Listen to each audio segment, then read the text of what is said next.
I give the floor to the representative of the United States. Thank you, Mr. President.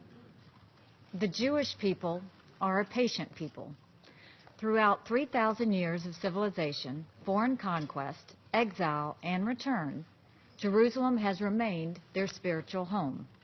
For nearly 70 years, the city of Jerusalem has been the capital of the State of Israel, despite many attempts by others to deny that reality. The American people are less patient. In 1948, the United States was the first nation to recognize the independent state of Israel.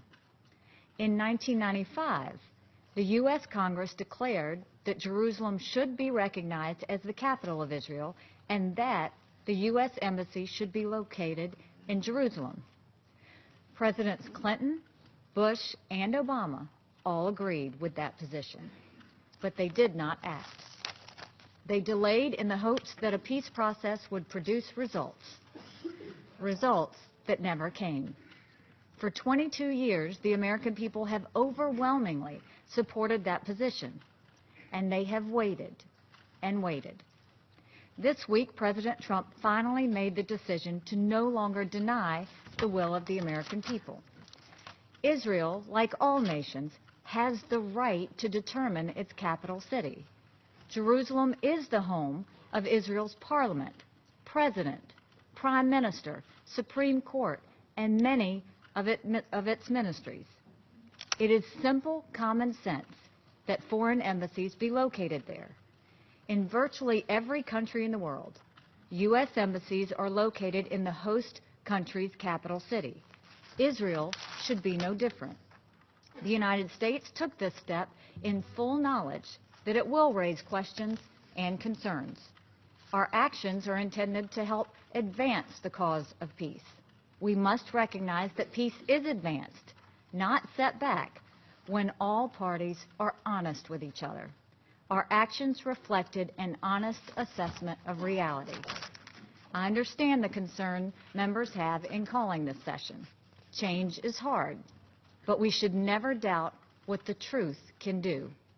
We should never doubt that when we face the truth, believe in the human spirit, and encourage each other, that peace can happen.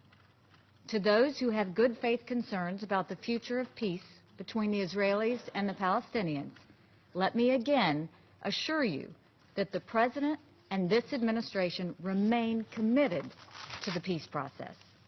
To those who do not act in good faith, to any person, leader, country, or terrorist group that uses this week's decision as a pretext for violence, you are only showing yourselves to be unfit partners of peace.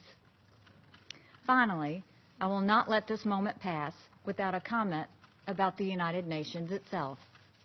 Over many years, the United Nations has outrageously been of the world's foremost centers of hostility towards Israel. The UN has done much more damage to the prospects for Middle East peace than to advance them. We will not be a party to that. The United States no longer stands by when Israel is unfairly attacked in the United Nations. And the United States will not be lectured to by countries that lack any credibility when it comes to treating both Israelis and Palestinians fairly.